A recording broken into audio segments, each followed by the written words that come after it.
Hello दोस्तों, मैं सचिन आपका स्वागत करता हूं अपने YouTube channel Hindi horror stories ocean में। दोस्तों, अगर आपको हमारी वीडियो अच्छी लगती है तो प्लीज़ उन्हें लाइक और शेयर ज़रूर करें।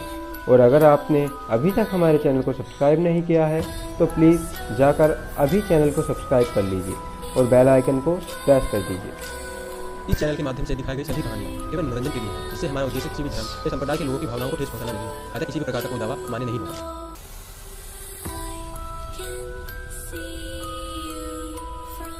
दोस्तों, यह कहानी आकाश जी ने हमें भेजी है और उन्होंने हमें बताया है कि यह कहानी उनकी बहन रीना की है।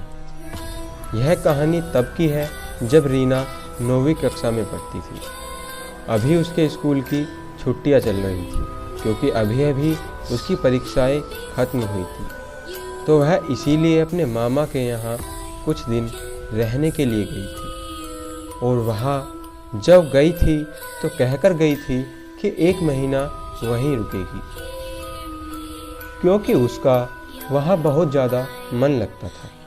लेकिन हैरानी की बात यह थी कि वह बस 3 दिन ही वहाँ रुकी और घर वापस आ गई। वह जब से घर आई है कुछ बुझी बुझी सी रहती है और तो और उसने खाना पीना भी बंद कर दिया है। कुछ ही दिनों हुए उसकी हालत बद से बदतर होती चली गई है। वह रातों को अचानक से चिल्लाती और उठकर बैठ जाती, फिर यह कहती हुई कि वह मुझे मार डालेगी, वह मुझे मार डालेगी।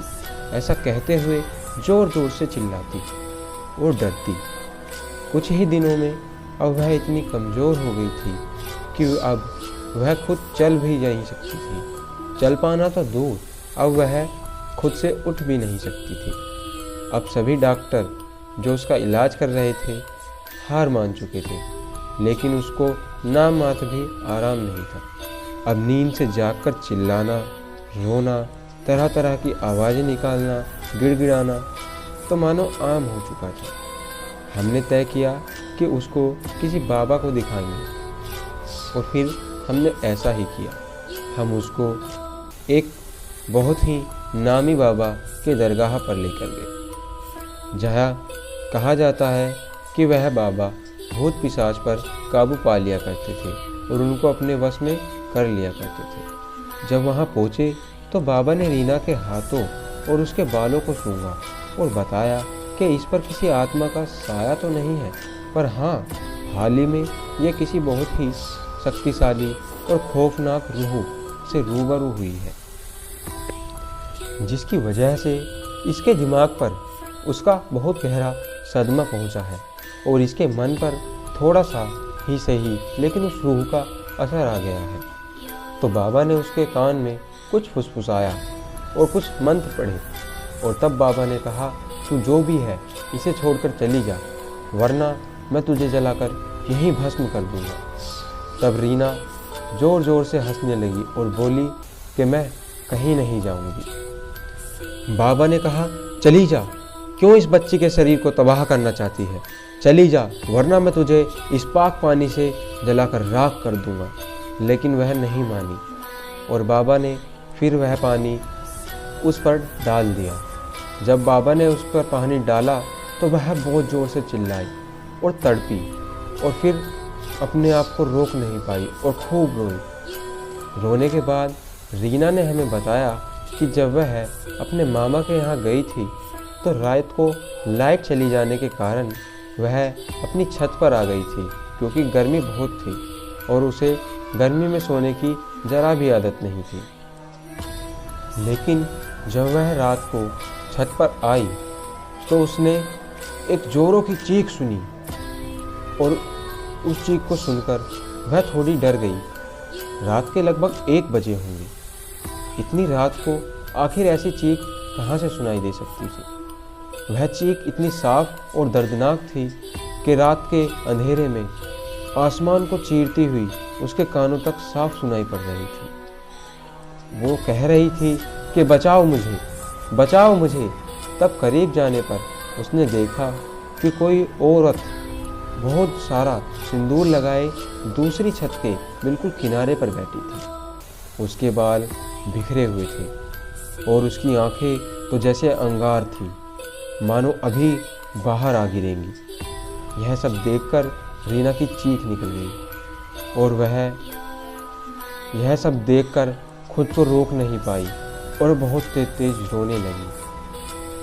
रीना की चीख को सुनकर सभी लोग बाहर आ गए और रीना की चीख को सुनकर वह औरत जो कि उस छत के किनारे पर बैठी थी, वह भी छत से कूद गई और छत से कूदने के बाद वह रास्ते पर जाकर सीधी खड़ी हो गई। यह बहुत ज़्यादा चौंका देने वाली बात थी, क्योंकि जिस छत से वह कूदी थी उसकी लगभग लंबाई 25 से 30 फीट की होगी। इतनी ऊंचाई से कूदने के बावजूद भी वह सीधी कैसे खड़ी रह सकती थी। यह सब नज़ारा चालू ही था कि अचानक वह औरत बहुत ज़ोर ज़ोर से चिल्लाने लगी कि शैतान जीत गया, शैतान जीत गया। इससे भी ज़्यादा चौंका देने वाली बात यह थी कि उस औरत को यह सब नज़ारा चालू ही था कि अचानक उस औरत की बेटी और दादी वहाँ रास्ते पर आ गई। उसकी दादी ने कहा कि पुष्पा, पुष्पा तुझे क्या हुआ है, बोल तुझे क्या हुआ है। यह कहकर जब उसकी दादी उसकी ओर बढ़ी तो उस औरत ने अपने चेहरे से बाल हटाए और बाल हटाने के बाद जैसे ही उसने अपनी दादी की ओर देखा तो उसकी दादी बहुत दूर जाकर रास्ते पर गिरी। उसकी दादी की बहुत जोर की दर्दनाक चीख निकली। अपनी दादी को गिरता देख जब उसकी बच्ची अपनी दादी को बचाने के लिए बढ़ी तो उस औरत ने अपनी ही बेटी को अचानक दीवार पर पटक दिया। इससे उसकी बेटी को बहुत ज़्यादा चोटें आई थी और उसके शरीर से बहुत खून भी बह रहा था। यह खौफनाक मंजर अपनी आंखों से देखकर, इतने नज़दीक से देखकर रीना के होश उड़ गए थे और वह डर गई थी। डर के मारो रीना बेहोश हो गई थी।